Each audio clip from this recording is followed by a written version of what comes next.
Bé, bona tarda. Primer de tot volia agrair sincerament la vostra assistència i participació en aquest acte. Avui presentarem la segona sessió d'aquesta 14a edició del cicle Parlem d'Història per parlar sobre la terrissa de la Seu i Castellciutat des del segle XVI fins als últims terrissaires.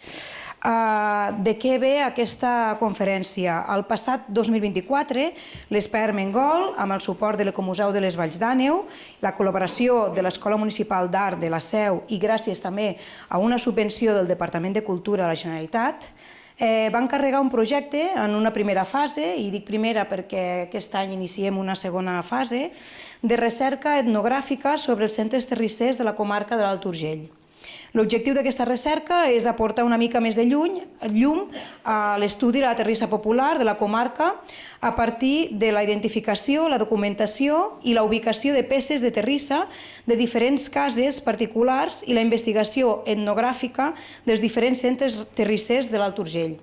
A partir d'una doble perspectiva local es pretén no només estudiar les produccions en el marc de la comarca, sinó també les dinàmiques nacionals, els fluxos de distribució i també com ha anat evolucionant el mercat fins a l'actualitat. Aquest projecte de recerca ha sigut encarregat a l'associació Obagues, encapçalat per les antropòlogues que tinc aquí al meu costat, la Natàlia Martí Álvarez i Júlia Albós Iscla, que avui, com us dic, les tenim aquí i que ens presentaran aquest primer estudi. Les acompanya a la seva dreta l'arqueòloga de l'empresa Eina i també col·laboradora d'aquí l'Espai Armengol, la Carla Garrido i Garcia, que ella, a més també de ser ceramista, ha excavat el jaciment del Pati de les Monges i que l'any 2023 va participar en la descoberta d'aquests dos forns de terrissa. Aquest descobriment d'aquests dos forns, ara mateix són únics, localitzats a tot el Pirineu, apunta que no tota la ceràmica utilitzada en aquell temps al municipi era importada a Barcelona. Sembla que estem trencant una teoria que es creia fins ara. Remunta a la producció terrissaire als primers segles de l'edat moderna com a mínim. Així doncs, ja voldria remarcar que aquesta recerca ens brinda una gran oportunitat per entendre millor com s'ha desenvolupat la producció terrissaire a la comarca, com han anat evolucionant les dinàmiques econòmiques i quins aspectes clau han marcat la història del nostre territori. I ja, sense més preàmbuls, passo la paraula a les companyes que ens explicaran amb més detall el projecte. Res, moltes gràcies també per vindre a presentar-ho i gràcies a vosaltres també per estar aquí. Merci.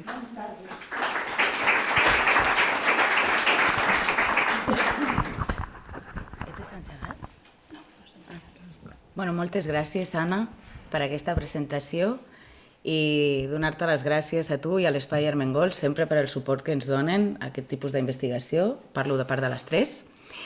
I jo soc la Carla i començaré explicant-vos una mica quina va ser l'excusa principal a partir de la que va sortir aquesta investigació que després us presentaran les companyes. Com ha comentat l'Anna, el 2023 vam fer la descoberta d'aquests dos forns tan interessants, que ara us explicaré un parell de coses, de la seva importància. No sé si teníeu constància, però abans, les intervencions que s'havien fet abans del 23, vam trobar al Pati de les Monges el que era una plaça del segle probablement XVIII, empedrada, i part de les pràctiques de l'arqueologia, que és anar destruint per descobrir el passat, en el moment en què van treure aquesta capa de pedra tan ben posada que feia goig veure-la, vam trobar una descoberta d'aquests dos forns de ceràmica que veiem aquí. La particularitat va ser, en primer lloc, que els vam trobar a dintre de les muralles. Això és la primera fase d'excavació, l'enderroc, i aquí és com van quedar ja pràcticament buidats. Quan dic la particularitat, ens ubiquem. Això seria la muralla de la Seu, que és la part més emblemàtica que s'ha destacat sempre del jaciment, que va sortir part de la muralla, el bastió i la torre. Llavors, estan a dintre de la ciutat. Això ja és important o interessant perquè normalment se té la idea que i les dades també etnogràfiques que els forns de ceràmica normalment s'ubiquen a les afores, pel tema del fum, de tota la contaminació que hi ha darrere del procés de cocció, per exemple. Aquests estan a dintre. Són aquests dos, estan enganxats. Clar, una altra particularitat, dos forns junts que sembla que estan funcionant a la mateixa hora, però amb una fisionomia o una forma molt diferent un de l'altre. que vam veure. Donem la volta a la foto, això que està en vermell torna a ser la muralla, perquè ens ubiquem. La particularitat que tenen és que aquest primer forn, el més petit, la fletxa vermella assenyala el que seria l'entrada. Aquesta entrada allargada dona peu, l'altra està... O sigui, no estan les dues ni igual ubicades, que en veiem, aquesta està per aquí baix, l'altra a mà dreta. El cercle indica, els dos cercles, perdó, indiquen el que seria la fogaina, on es fica el foc, i la graella que hem perdut. Com serien les graelles i per què dic que són tan diferents, no només de forma? La funció no, però la forma i la manera de construir-los. Bé, aquest primer seria un forn de tipus ibèric. Però quina és la particularitat d'això? Doncs que no sabíem... Primer, com ha dit l'Anna, comentar que no tenim cap referència de forns de ceràmica arqueològica, vull dir, que s'hagin descobert per la zona del Pirineu. Aquest tipus de forns, aquesta construcció ibèrica, que es construeixen, com he intentat simular la imatge, és a dir, amb un pilar central, on es fiquen una sèrie de pals i es recobreixen de fang. Llavors es deixen una mena de forats per dintre, on passa la calor de la part de baix, on es fa la fogaina, ha de passar la calor i couen les peces que estan posades a sobre. No ho he comentat, perdó, però potser és important. Clar, en el cas dels dos hem perdut la part més visible que sempre veiem dels forns, que seria la cúpula. Clar, no apareix, està derruïda, probablement la van desfer i van acabar d'aplanar-los per fer la plaça que van trobar a sobre, d'acord? Llavors, aquest tipus de construcció radial és el que li diem un forn de tipus ibèric. Aquests no estan datats, són d'època ibèrica, romana, no tenim cap evidència de que tinguin un ús tant dels segles que probablement estem parlant aquí, que no ho he comentat, però serien segles XVI-XVII. O sigui, això ja, de moment, com a mínim a Catalunya, sembla que és una data molt pròxima al present per a un tipus de forn d'aquest tipus. L'altre seria el clàssic, un forn de tipus Moruny, amb una graella quadrangular, la vam trobar construïda de totxos i pissarres, que això intercalant materials diferents. Aquesta és una imatge per ensenyar-vos lo de la forma radial. Una altra particularitat, per exemple, del forn d'aquest tipus ibèric és que vam trobar fusta que va quedar conservada dintre de l'argila cuita. Aquest és un fragment de fusta, l'hem guardat, per més endavant si es poguessin fer algun tipus d'analítica per veure quin tipus d'arbres es feien servir, per exemple. Seria un tipus, ens hem d'imaginar que seria un tipus de forn així. Aquest és un forn ibèric, clar, estem parlant d'una cronologia molt abans. Aquest és de Sevilla, però hem d'imaginar que seria així, el que passa és que la part que trobem nosaltres conservada, que és aquesta, és molt més petita. Què passa amb... Aquesta ceràmica la vam trobar dintre del forn, tal qual. La foto és en el moment d'extreure-la. Va aparèixer tal qual, està sencera, no està reenganxada ni res. L'altre forn, que és aquest, que és el que us comentava de tipus morú, seria una cosa molt similar a aquest. Aquests són forns de tipus romà, o dels que van introduir també després els àrabs. A l'alçat, que clar, l'hem perdut, hem d'imaginar que seria una cosa així, és a dir, l'accés als dos forns, ara us ensenyo una imatge, seria directament a peu. Vull dir, no veuríem la construcció pràcticament del forn, veuríem només la cúpula. És a dir, serien dues construccions visualment petites, que també entra en la línia del fet que estiguin a dintre de muralles.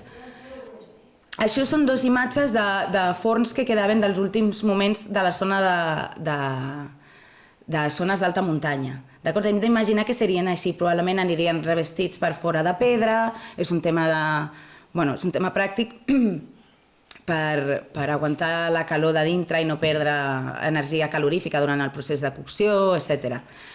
Com ara està tan de moda el tema de la intel·ligència artificial i tal, li vaig demanar que fessi, a veure si amb les dades que teníem, li vaig intentar explicar a veure si ens podia fer una mena de recreació.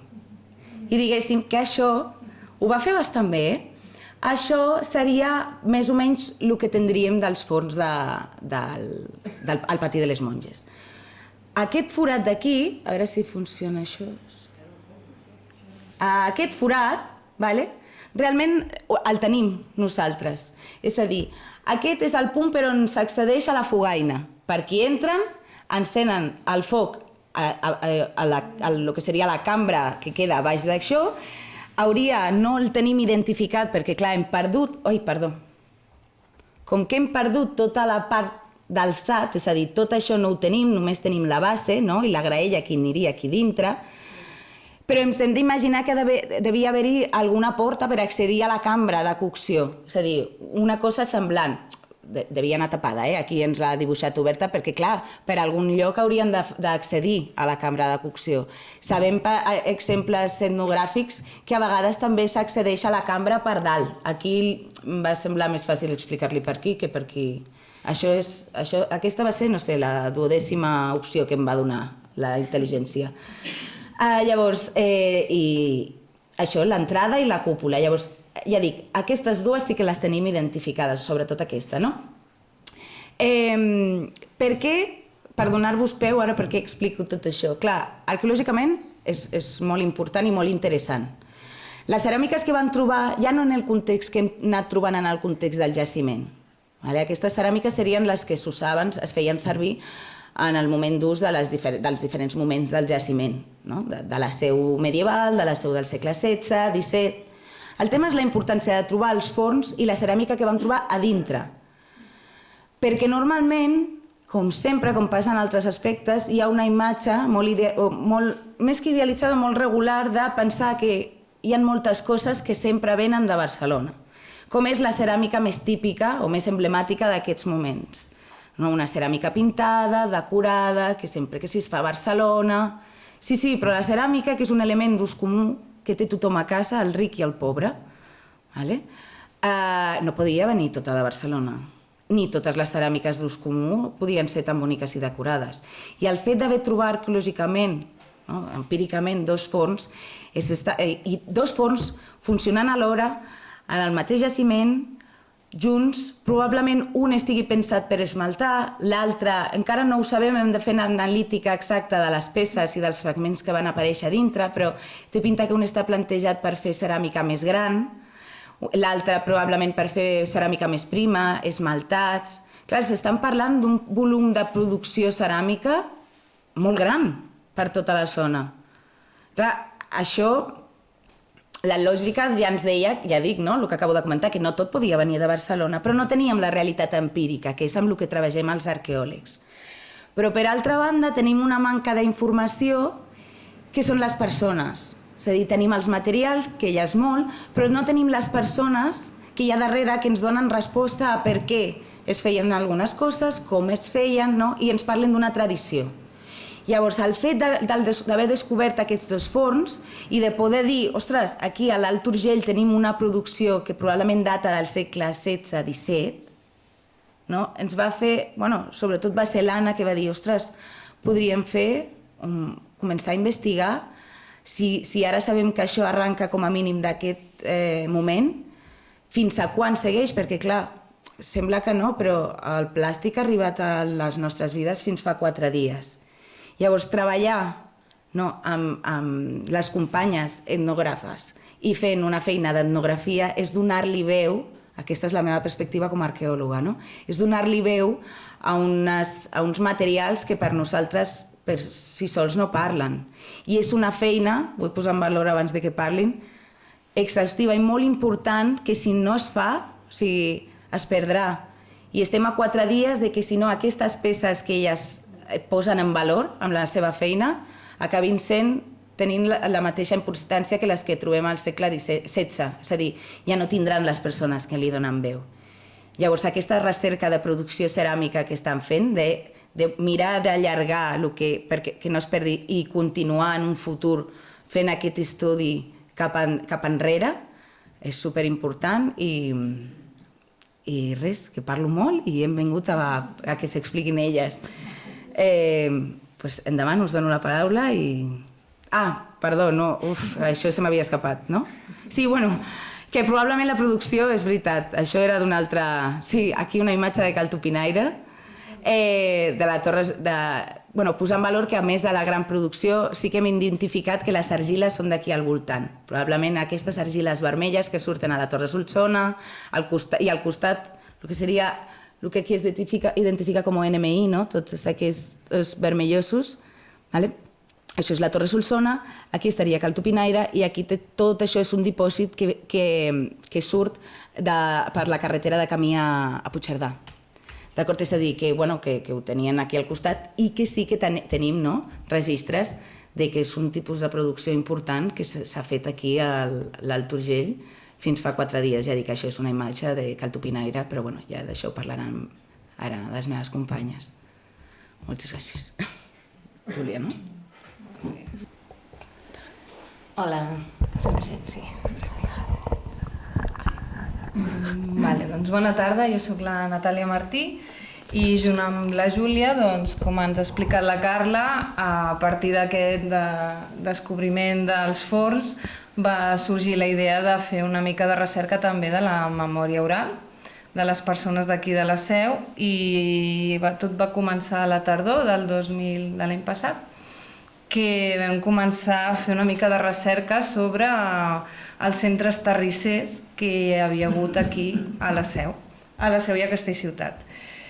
I nosaltres com a antropòlogues fem servir la nostra metodologia, no només és fer recerca amb les persones i a través d'entrevistes, sinó també hi ha una recerca prèvia a nivell de bibliografia del que s'ha fet abans i també el que vam fer és inventariar totes les peces que la gent conservava a les cases particulars.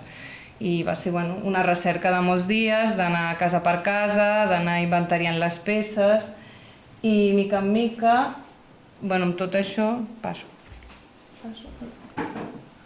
Aquí. O sigui, els objectius d'aquesta recerca eren, en primer lloc, no només era conèixer una mica més com funcionaven aquests centres terrissers d'aquí, de la comarca, sinó també posar en valor aquesta activitat que fins ara no se li havia donat un valor a nivell més patrimonial. I sobretot també era recollir els testimonis, que sí que és veritat que va haver-hi un moment que es va aturar, va ser una activitat que es va aturar a partir de la guerra, sobretot, i l'arribada del plàstic i altres materials van deixar de funcionar aquests centres terrissers. I llavors ens han quedat alguns testimonis, com la Pepita, que està aquí entre nosaltres, que era la filla d'un dels terrissers de la Seu, que sobretot els centres terrissers que vam trobar van ser els de Cal Tor, de la Seu, on vam entrevistar a la Pepita, el de Cal Serrat de Castellciutat, i després vam trobar també centres terrissers fora de la Seu, que estan a Coll de Nargó i a Tuixén, però aquí encara no hi hem arribat perquè seria estar pensat per a una següent fase. I després una altra dada important, que és veritat que els centres terrissers no funcionaven independents els uns dels altres. És a dir, hi havia molts vincles a nivell familiar, a nivells de cooperacions entre uns i els altres, vull dir que estaven molt connectats, no només entre la comarca, sinó les comarques del voltant, com la Cerdanya, com sobretot la Cerdanya. I bé, al revés sempre, Això. I ara la Júlia ens posa una mica més en el context històric i amb aquestes famílies que hem trobat, no? Sí? Vale. Com ja ens ha anat comentant la Carla, la terrissa té una llarga tradició a l'Alt Urgell, el que passa que a nivell històric, a nivell de referències històriques, no trobem referències a part d'aquests forns i fins al segle XIX no hi ha la primera referència escrita de centres productors de terrissa. Fins a mitjans del segle XIX, el diccionari de Pasqual Madoz, que és 1845-1850, no s'esmenten que hi havia alfareries a la Seu. i com era la terrissa aquí, no? Com era a l'Alt Urgell la terrissa, com eren les peces. Era una terrissa feta molt amb un sentit utilitari, tant en sentit de fer peces per a l'ús quotidià, com els plats, tupins, pitxelles, etc., com a nivell de fer peces de material de construcció, rajoles, bàsicament. I de forma menys comuna sí que s'havien fet algunes peces més luxoses, com després ja veurem, us ensenyarem també les fotos que hem anat recollint durant la recerca, que potser és més visual, i sí que hi ha algunes peces que són més estètiques, més el que imaginem com a ceràmica a vegades quan tenim al cap. Bueno, i això, llavors una mica la idea del context és com des del segle XIX-XX aquests centres productors van anar evolucionant fins que als anys 60, com a fenomen general a tot el Pirineu, no només aquí a l'Alt Urgell, van anar plegant tots els centres productors de terrissa. I això, bàsicament el que us he anat dient, que era una terrissa molt adaptada a la vida quotidiana, sí que cada centre productor tenia el seu estil concret i és identificable cada centre productor, però una estètica molt senzilla a nivell general.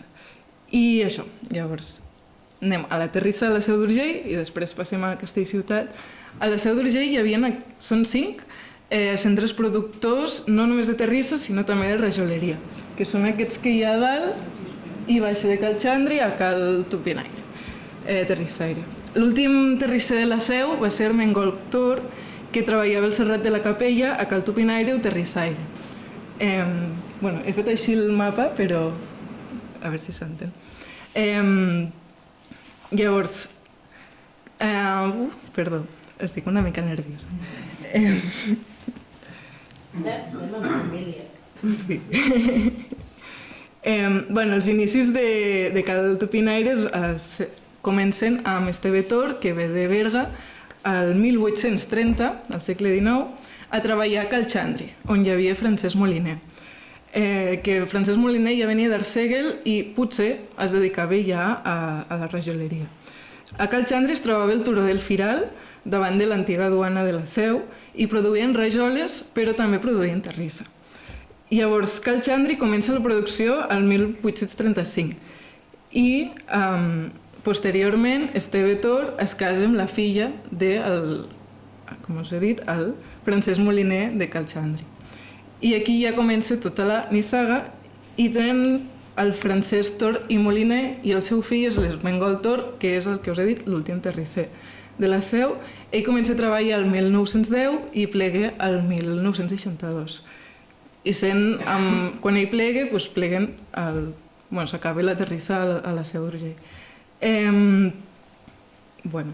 Això, com us he anat dient, l'elaboració era de peces funcionals, com plats, olles, escudelleres, i també es produïen rajoles. Un dels aspectes més destacats d'Ermengol Tor és que continua treballant també durant el període de la Guerra Civil, sent l'únic centre productor actiu durant aquest període. I la producció que es feia a Cal Tupinaire, terrissaire, es venia a la botiga familiar, que la portava la seva dona, Montserrat, i es deia la botiga de plats i olles i es trobava al carrer de la Perdiu, aquí a la Seu. A més, a la botiga també s'hi venia altra obra d'altres centres productors, com de Verdú, de la Bisbal, de Breda. I també aquí és interessant el nivell de divisió del treball, com sempre passa, a nivell general pirinenc, passava aquesta divisió de que l'ofici de terrisser era de l'home i la dona també formava part de la producció però a nivell de venda.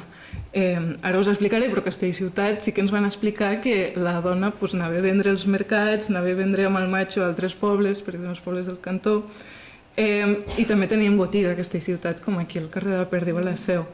I també era un negoci familiar, tot i que sí que tenien treballadors externs, també hi havia com molta relació del germà, que també és terrissaire, etc. I això, llavors, també com a dato rellevant, Ramon Violant i Simorra, un etnòleg folclorista, l'any 1943 va fer una investigació de la terrissa en aquell moment i va adquirir peces que ara encara es troben al Museu de Barcelona etnològic, va adquirir peces d'Ermengol Tor. I això, llavors, les altres, Calpí, és una casa que plegui al segle XIX, la seva història comença i acaba el segle XIX, amb la mort del propietari. Cal Gispert, també està documentat, que estava sota la direcció de Miquel Gispert, m'ho miro perquè jo els noms, que es dedicava a l'ofici de teuler i de rajoler, no feia terrissa. I va estar en actiu des del segle XIX fins al 1924. I després tenim per últim Cal Domenjó, que es dedicaven a fer rajoles, i comencem l'arrendament de Cal Gispert, i l'any 1913 s'ubiquen al lloc a prop de Cal Xandri i Cal Tor, i acaben el 1970 la seva producció. I per últim tenim Cal Carxat, que no està documentat amb referències històriques, i llavors feien teules i terrissa. I això de la Seu. Després també, si voleu, podem fer, que sento per aquí que algú recorde, podem fer preguntes i també dir el que aneu recordant. També pot ser. I llavors a Castellciutat. Castellciutat eren... Bueno, comença el primer centre productor reconegut va ser Cal Terrissaire, de fet encara es recorda la casa com a Cal Terrissaire al poble, però va estar en actiu al segle XIX, al segle XX ja tampoc no hi arriba. El terrisser és Joan Llaurador, i després també al poble de Castellciutat es recorda la memòria de la botiga que hi havia hagut en el carrer, no vull dir malament, de la Bola, sí, que plega el 1973. La botiga del carrer de la Bola era on es venia la producció de Cal Serrat, que era de la família dels Ticó. Antoni Ticó va ser el primer terrissaire de la família i va començar l'ofici al 1876, ja al segle XIX, i va començar d'aprenent a Cal Terrissaire, a la casa que ja acaba el segle XIX. I l'any 1879, això que us deia era la Natàlia, de que hi havia relació amb altres comarques, se'n va a Cal Cotxet de Bellver de Cerdanya a fer d'aprenent durant 3 anys. I també allà va portar el negoci de Cal Cotxet. L'any 1888, Antoni Ticó s'estableix pel seu compte a Castellciutat i crea a Cal Terrissaire, i el 1901 construeix el seu propi forn a una casa a prop de la plaça de Castellciutat, i consolida així la seva pròpia producció.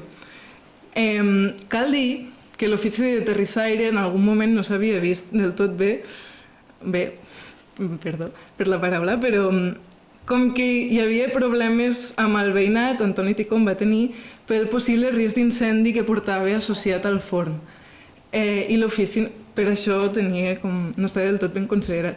Això va fer que es mudés al carrer dels Estudis, on va acabar exercint la seva producció i on encara ara es troba la casa.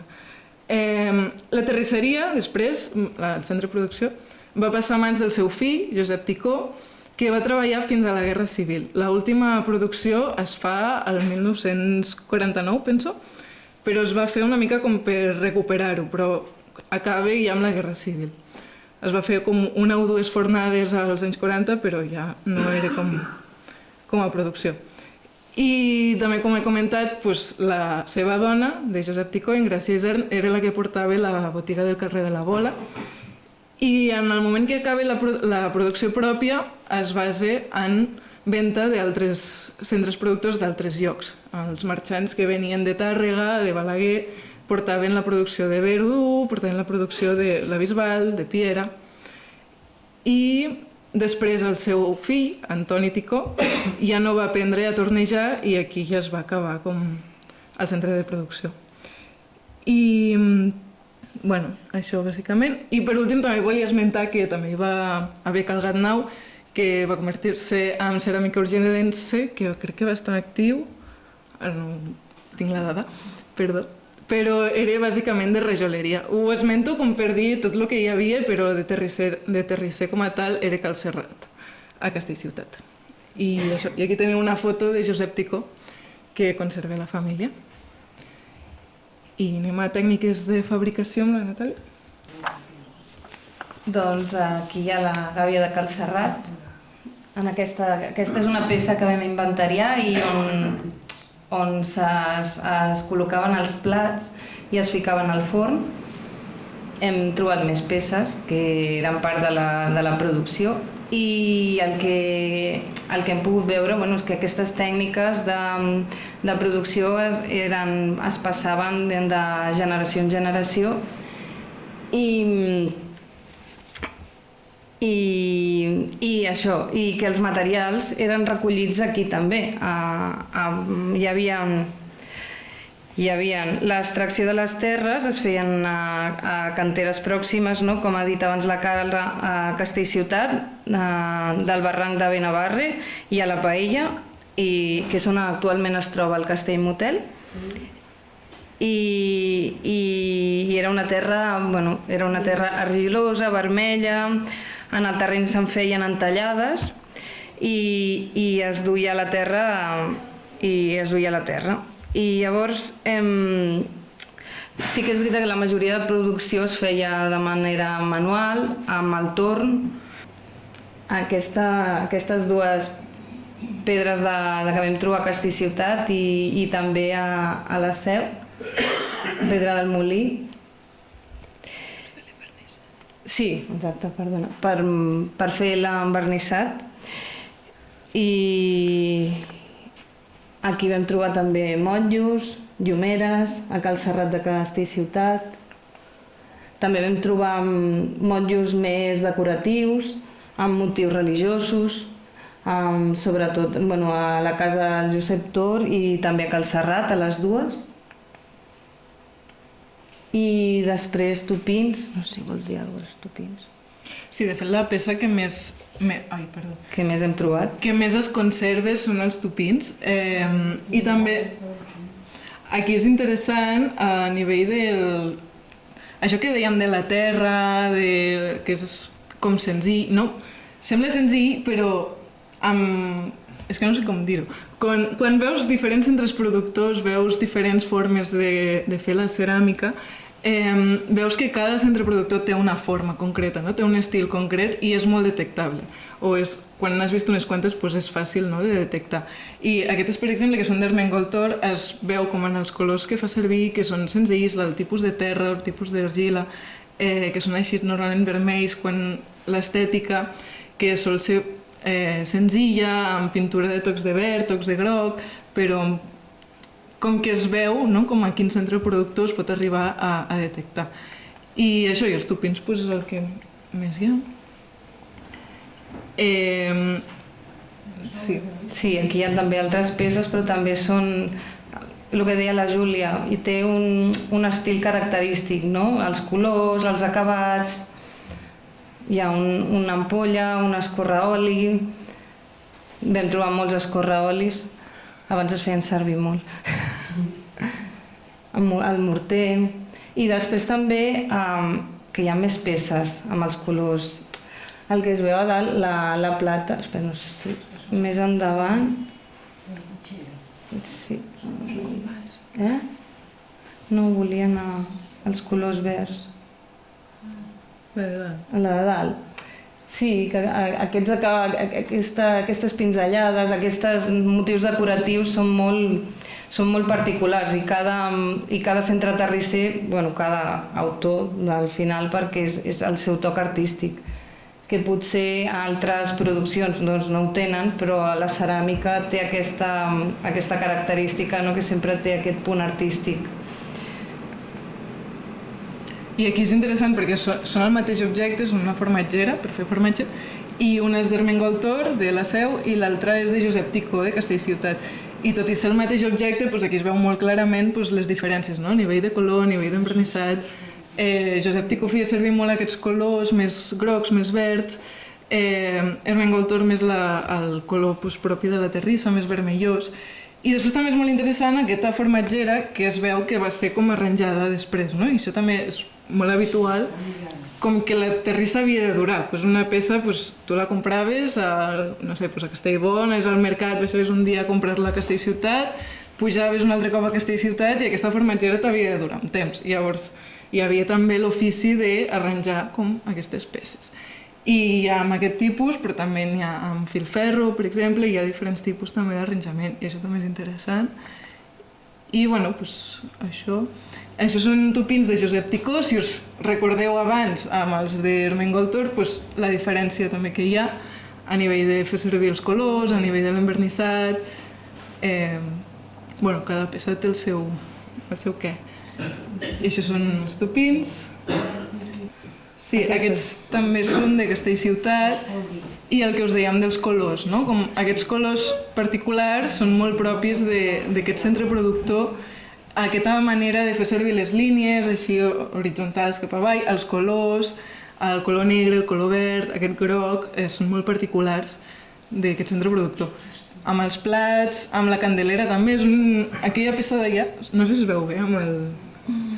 Bueno, però és molt interessant, era per ficar espelmes, però és molt interessant. Potser és de les peces, el que dèiem abans, que solien ser peces més utilitàries, més del dia a dia, i amb aquesta també és del dia a dia, però ja hi ha un punt estètic més definit, no? Com més estètic, més... Hi ha una feina de més aquí. Si vols passar, la següent. I aquí ho veiem clarament, aquesta és la sopera que de fet era familiar, però és una d'aquestes peces que ens mostra, no? Com les anteriors eren més aquest punt utilitari, aquesta sí que es basa en l'estètica, totalment. I és una peça preciosa, com amb molt detall, i... bueno, no cal estendre'ns. I després l'altre era el paliller, que també era interessant. Allà. Aquest paliller també està a Castellciutat, i n'hi ha dos. Un sembla com d'un altre centre productor, no sabem de quin, però d'un altre lloc de Catalunya, i aquest és com...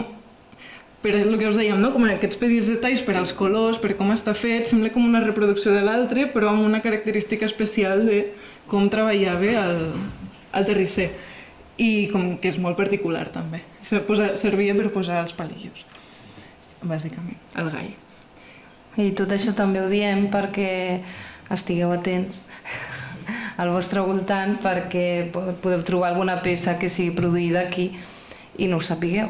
Llavors, és important que us fixeu en els colors, les formes, i si trobéssiu alguna peça, doncs ens agradaria que ens ho féssiu saber i així nosaltres puguem seguir inventariant més peces, no?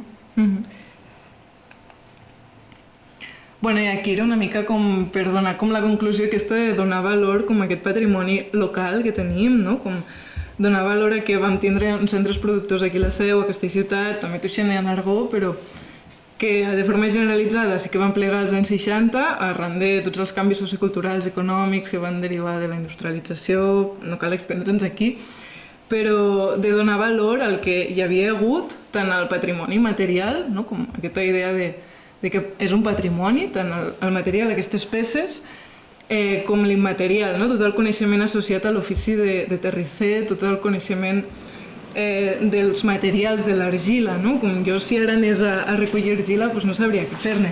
Tot és un coneixement important que a preservar, primer, com la importància de la recerca de preservar com aquesta memòria, però també a reivindicar i a donar-li aquest valor, no? I també com perquè ara estem parlant de terrissa, no? Com per donar-li com aquest sentit de que és propi d'aquí. I aquí he ficat una definició de patrimoni com per anar una mica a la definició de diccionari, que al final són els béns que tenim propis dels nostres ascendents, no? El que ens pertany com a herència cultural, però també el que ens dona identitat, no? I al final, una mica donar sentit com a lo que tenim aquí local, no? I que té tot un context sociocultural, històric, important, i això, una mica. I passem... Sí, és com el tema del patrimoni immaterial que fins fa poquet no se li donava gaire valor, que són aquesta tradició oral i la memòria de les persones, i que ara fa uns anys se li està començant a dir poder que recollim totes aquestes històries de vida perquè són part essencial de la nostra història i val la pena posar-hi un ull. I això és el que parlàvem abans, en quin moment de la terrissa es va passar al Duralex i després al plàstic. Com va haver-hi un moment que el valor es va desvaloritzar la terrissa i van passar a ser Suposo que en un moment el producte de luxe ja no era la terrissa, sinó era el plàstic i el Duralex, i com podem anar seguint en la història fins ara, no? I què està passant? Vull dir, podem... Això, el que preguntava la Júlia, per què ara?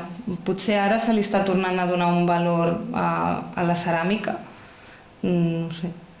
Sí, aquí han ficat un exemple de la Vella del Romadriu, on podríem posar altres, però com a terrissaire, ceremista, com local actual, no? Com de... Ara estem donant una altra vegada el valor a la ceràmica que potser havia perdut per aquesta industrialització.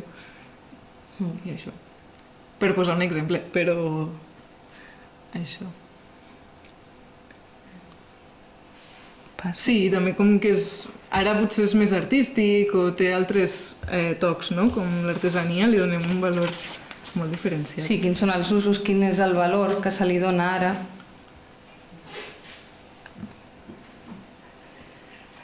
I volíem acabar una mica també convidant a participar, a donar una mica cadascú la seva opinió o algun record, i volíem llançar aquestes dues preguntes que no sé si llegeixen d'això, de quins records teniu sobre la ceràmica a casa o en quin moment va deixar de ser, o si encara hi ha peces, quin ús se li donen o si només és decoratiu, i una mica el que veníem dient, no? Quin valor té ara actualment o quin valor se li està donant. I això, volíem obrir una mica un torn de paraula o fer una mica de debat. I també, per últim, que l'inventari no està acabat i que si algú aquí té alguna peça que creu que pot ser d'un centre productor de la comarca o de la zona, pues ens ho ve a dir. Com també podem continuar fent aquest inventari. Jo només volia preguntar la part artística i arquitectònica que heu trobat alguna cosa, o tot és d'estris quotidians, hi ha part artística? Artística, què vols dir? De terrissa, o sigui, rajoles, teules, ja ho sé que són funcionals, però si n'hi ha d'artístiques. Sí, de fet, totes aquestes peces ja tenen la part artística, no? Com aquesta pitxella, el que tingui aquestes línies és estètic totalment. I la sopera que m'ha ensenyat, aquestes, sí, hi ha una part estètica, encara que sigui per un ús funcional. No sé si et refereixes a això, com a pregunta. Jo què sé, les façanes de les cases, alguna porta, amb un recurs d'una casa, un pati. Heu trobat alguna ceràmica d'aquest tipus? Més arquitectònica, vull dir? No tan funcional, sinó d'estètica. Local, no. No. Pensava que et referies primer a nivell dels espais, com es diu? Com el forn, o els espais on es feia l'argila, o això. Això sí que més o menys, per exemple, a Castellciutat sí que es conserven, al forn el conserven, però amb altres usos, que això també és interessant. Per exemple, el forn el tenen dins de casa, però el fan servir de llenyer. O el lloc on barrejaven totes les argiles és el jardí. O no, com aquest sentit, pensava que et referies cap aquí. Que això també és interessant. Els canvis d'usos d'aquestes peces. O dels espais. Estan amagats, no ho sabem. Bueno, els motllos. I els motlles que hem ensenyat eren per fer beneiteres, de fet, que sí que eren molt estètiques. Sí que era una peça més religiosa, potser, però tenia una estètica molt particular. Aquesta peça, que és de l'Ermengol Tor, a veure si la trobo, la que està allà al fons... Ai, perdó, m'he passat. Aquella peça és molt interessant, és del 1888, del pare d'Ermengol Tor, i era per fer això, no? Té molt detall, és una peça molt estètica, realment. Al situ no heu trobat res? No. Però això no vol dir que no hi sigui. Exacte. Hem d'investigar? Sí. És la segona part, no? Bueno, aquí sí que hi fem una mica de crida, perquè la recerca no ha de ser només cosa nostra, sinó que pot ser participativa i tothom que... Això és una primera com posada, dir, obrim els ulls hi ha terrissa produïda aquí, doncs la trobem. Vull dir, segur que n'hi ha més i segur que algú té casa a peces, però estaria molt bé trobar-les i poder-les inventariar. Com un bol per menjar les sopes, sempre que hi ha algun dibuix a sota, doncs de petit t'enganyava per ensenyar el dibuix, fins que no es veigués el dibuix no s'acabava la sopa. L'engraellat, quan es collia la terrissa, normalment devien ser de fusta i no es cremaven, pregunto. O ja hi havia un engraellat de ferro? Com? A veure, la graella. Sí.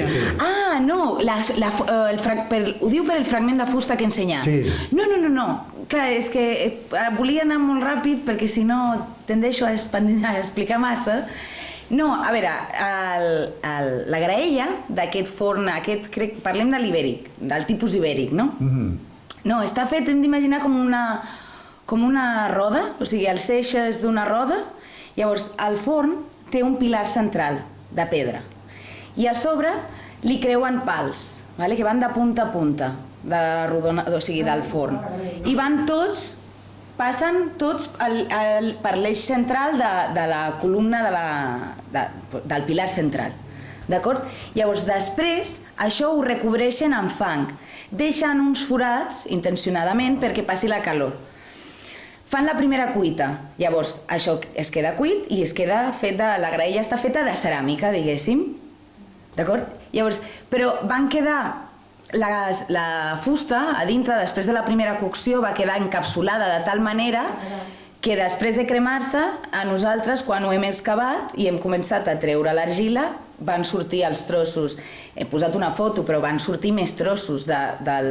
O sigui, sabem que els pals són d'una mida així, els que fan servir.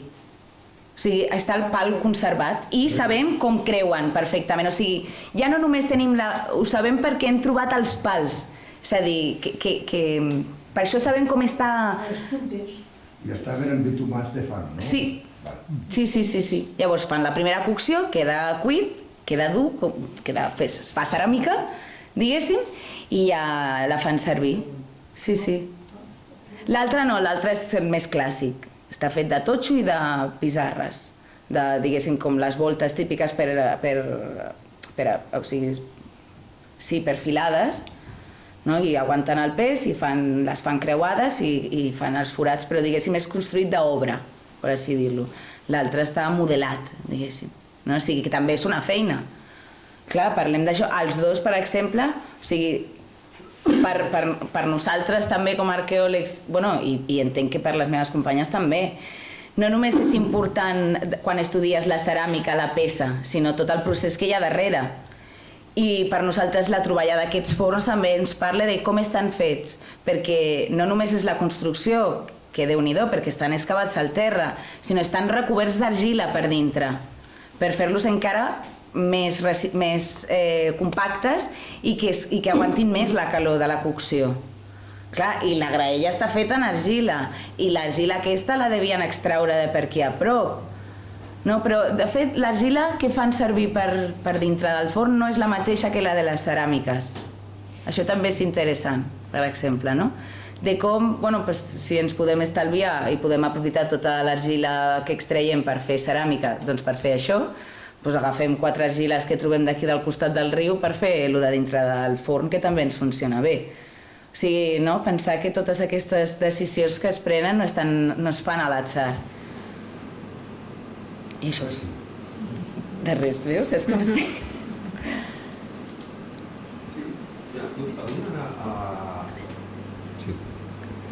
En el cas dels terrissers, la seva activitat era només fer terrissa o compaginaven aquesta activitat amb alguna altra activitat? És a dir, treballen també al camp o no? No, l'ofici era de terrisser, sí que combinaven amb rajoleria, o sigui, amb rajoles, però sí, era de terrisser. Sí, com a ofici.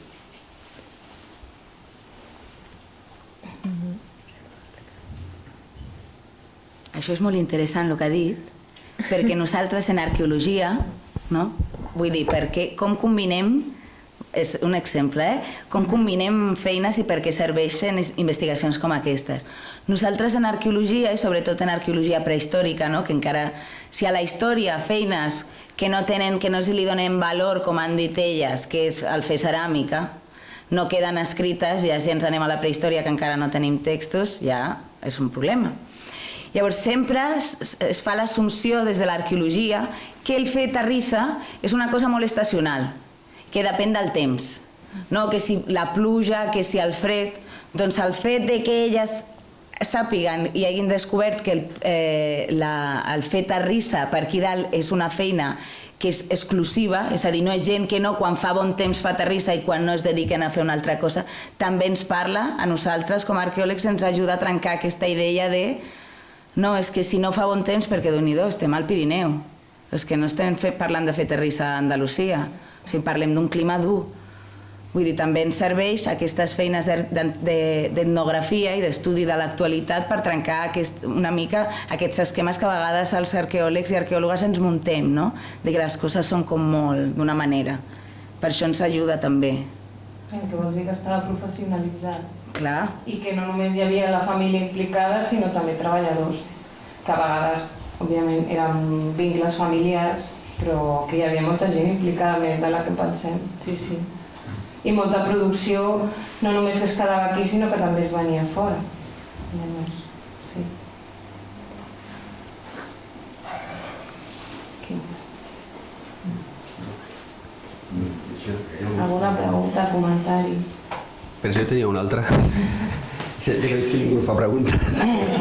No, per exemple, en el cas d'aquests tallers que heu vist que hi ha, és a dir, hi ha més d'un, clar, m'ha passat de Farasafís, que hi ha... S'arriba a apreciar que hi hagi diferències en el tipus de producció o és bastant estàndard tot? El tema artístic. Sí, una cosa són les rajoles i l'altra són les peces de ceràmica i el torn. És una feina molt personal, cadascú té el seu estil, perquè jo suposo que al treballar amb el torn i les mans és que avui en dia també es veu, suposo, amb els autors de cada... I sí que és el que deia la Júlia, que cada casa, i quan hem parlat amb els descendents, ens deien, no, és que el meu pare tenia el seu estil propi i no és que no s'assembla. Sí, no és el mateix del fill o el germà, no s'assembla. Em referia més, per exemple, al cas dels materials, és a dir, per exemple, el tema dels esmalts sí que tenen més continuïtat o també aquí s'apareixen canvis dins d'un mateix taller en funció de... Sí, és una bona pregunta. De fet, fent l'inventari a vegades ens passava, sobretot a Castellciutat, que hi havia hagut en actiu més recentment el pare i el fill, no sé com dir pare i fill, però l'Antoni Ticó i el Josep Ticó. I costa a vegades una mica diferenciar-ho per la transmissió de l'ofici. Al final és un ofici que es transmet familiarment, però també a nivell col·laboratiu, si havia anat a Cal Cotxet a fer d'aprenent, ja havia après unes coses.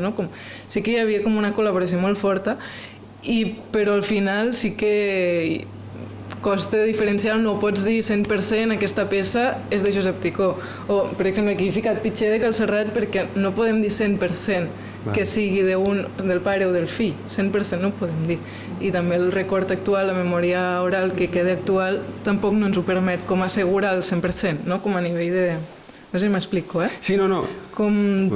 Per exemple, hi ha una peça, la del motlle, que està datada, aquesta és molt fàcil dir, sí, era del pare, però a nivell així clar, no, perquè la transmissió al final és el que té. Llavors sí que, en certa manera, sí que deu haver com un cert estil dins de cada taller, no? Sí, això sí. Perquè una marca per diferenciar d'una casa de l'altra no hi ha. No. No, però sí que hi ha trets distintius, com... És que després, aquí podem entrar en coses molt tècniques, però a nivell del bec, de la base i l'ansa, cada terrisser ho feia d'una forma diferent. Com hi ha coses molt tècniques que també et permeten com distingir a quin centre productor podia semblar. Per exemple, les de Castellciutat s'assemblen molt a les peces de Rialp al Pallars. Tenen com trets molt similars, sobretot els colors.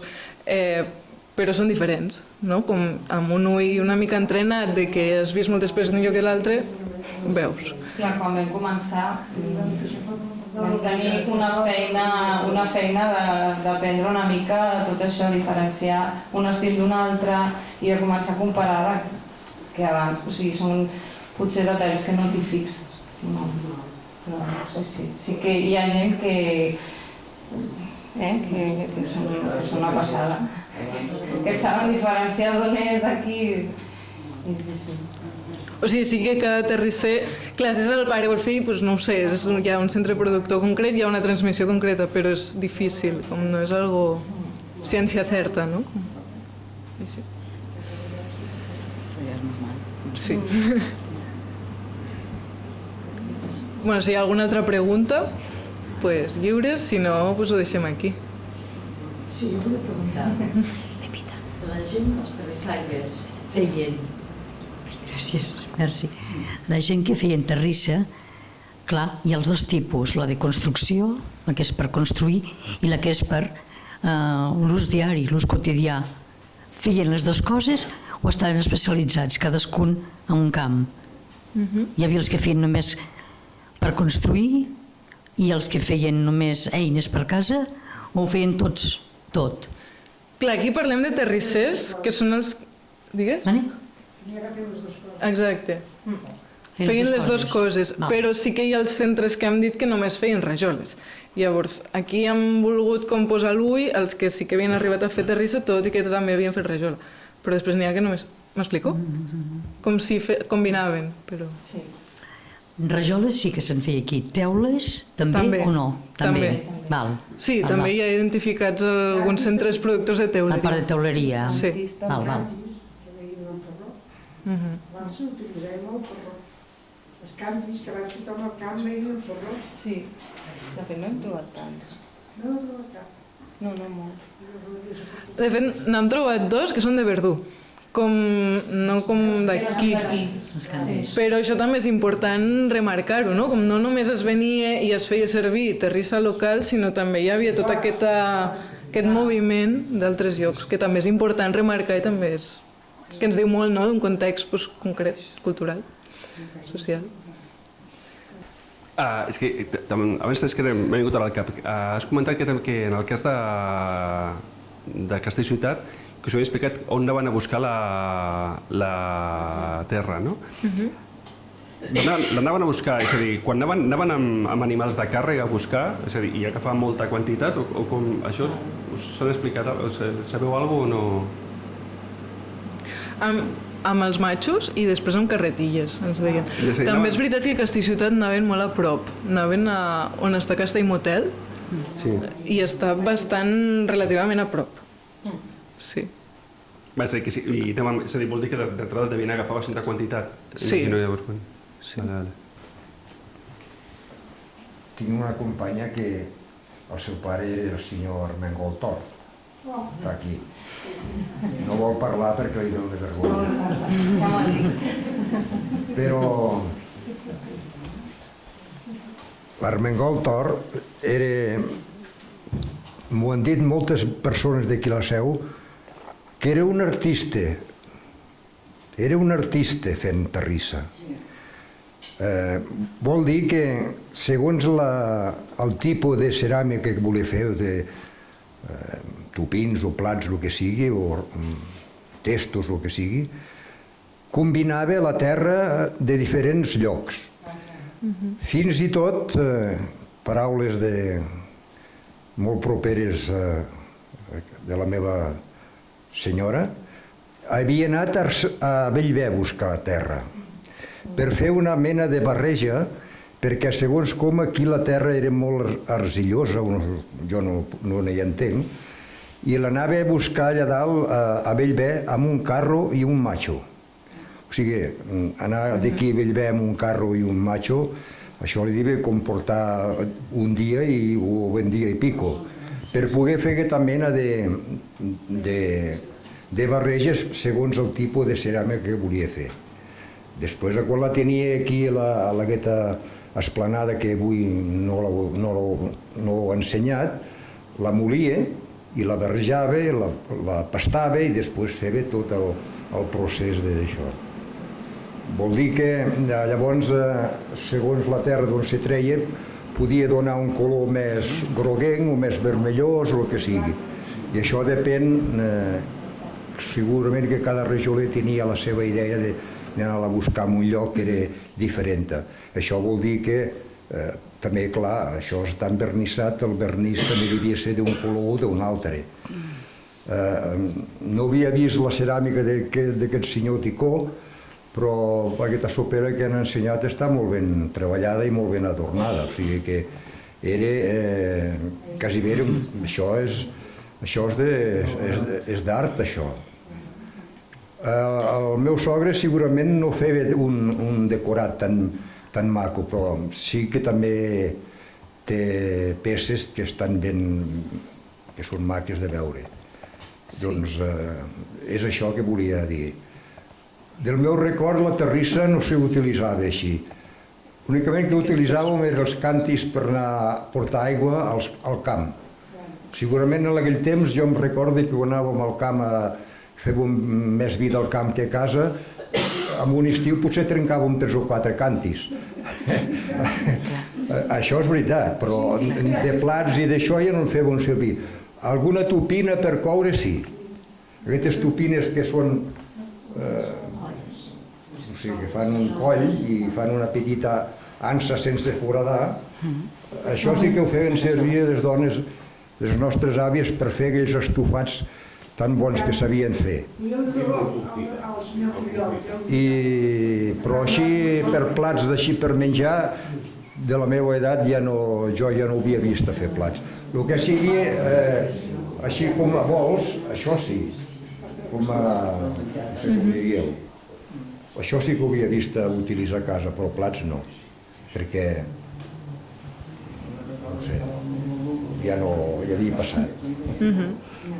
Res més, o sigui, només... Et posava aquesta foto perquè és una de les referències que es feia a l'argila, no?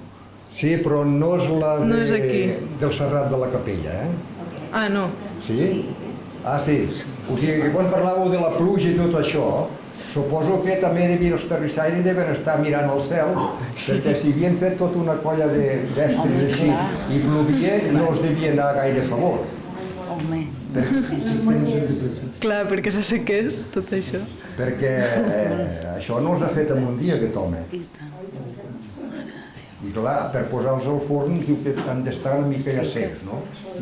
Clar, si plovia,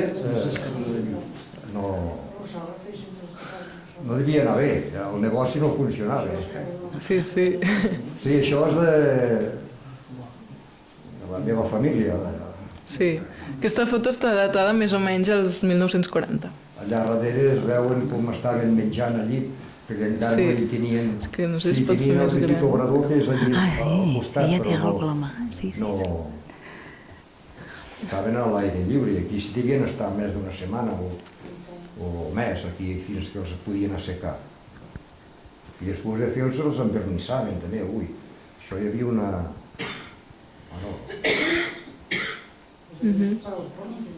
I aquelles peces de aquella pedra que ho he ensenyat, aquella pedra de... Allò era aquesta. La de l'esquerra encara la podem veure i està allà que no... Mira, ja es veu. Són la mateixa, Un quilòmetre i una flor. L'altra del costat no és de la nostra casa. No, és una de Castellciutat i una de la vostra casa. I és una mica també per ensenyar el que diferents que són, els similars que són, no? Aquí és el que trituraven el vernís. Sí. Com es fa servir això? Allò d'allà és la pedra del molí. Això, és que no es veu molt bé, però és mitja pedra. I llavors es posava dins i es molia. I també és interessant els nous usos que té, com que ara són jardineres, no? Igual que les gàbies aquestes, per fer els plats, enfront als plats, també tenen nous usos, no? Com a test o com a... Això també és interessant, no? Quin recorregut han tingut fins ara. Bueno. La foto... Sí, és funciona, no és un... És que clar, d'entrada havia pensat que era com un morter, que era on picaven, però que és molí, és... Sí, el que deia ara era el molí per fer el vernís. Vale. I no és molt gran, és una cosa així, no? Més o menys.